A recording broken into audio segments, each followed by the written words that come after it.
you can check out my previous video, my other video about the 100 Day of School if you're looking for specific 100 Day of School activities. But today I'm going to share with you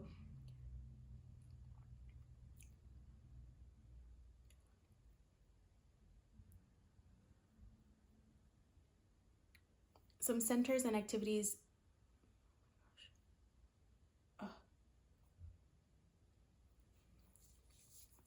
Today I'm going to share with you some centers and activities that you can do on the 100th day of school, but you can also do them around the 100th day of school depending on how your students are doing with numbers to 100 and the hundreds chart.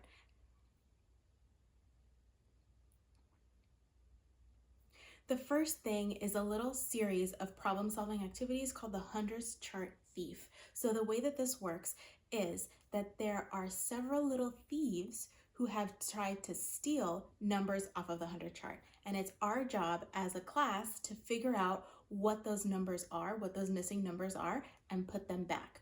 So this can be done in partners building thinking classroom style or some other way that works for your students, and or a different way that works for your students. If you're not using building thinking classrooms, you're not familiar with it. And the idea is that your students work in partners to figure out what the missing numbers are. So each thief has their own number that they're taking. And so each thief has their own hundreds chart puzzle piece, so to speak. So each of them is a different arrangement. And what your students are doing is figuring out what the missing numbers are in that piece. And then once they finish, they have a whole other list of other missing pieces that they can fill out. And then after that, they can choose if they want a mild, medium, or spicy review, and then they'll fill out their final missing number pieces. And if you have those early finishers who finish everything, there's an extra sheet where they can continue practicing that section of the hundreds chart, or that pattern in the hundreds chart. And you can try that for free at the link down below in the description.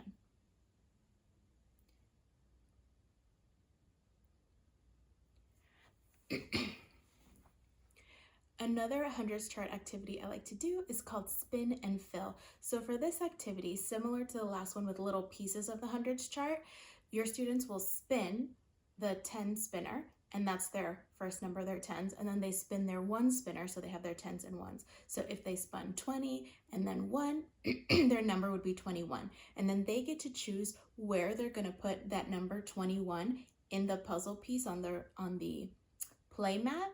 And then they have to figure out the other numbers. And if you want to, you can have them record the numbers that they're writing so that you can check it later on, or you can just have them go for it. Makes it an easy, low prep math center.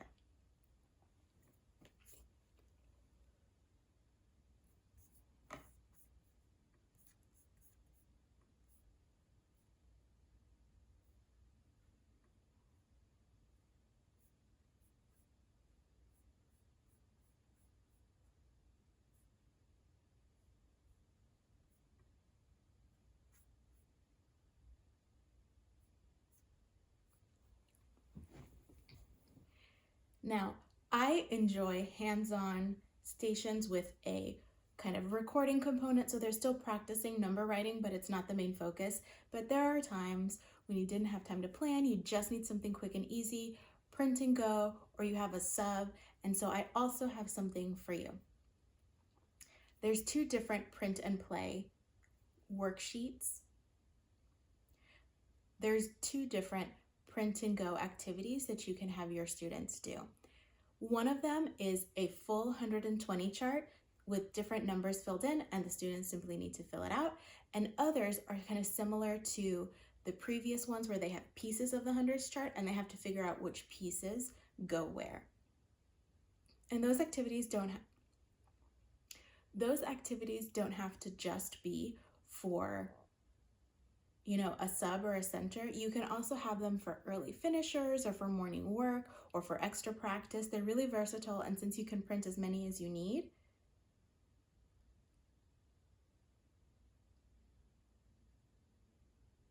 They're really great when you're in a pinch.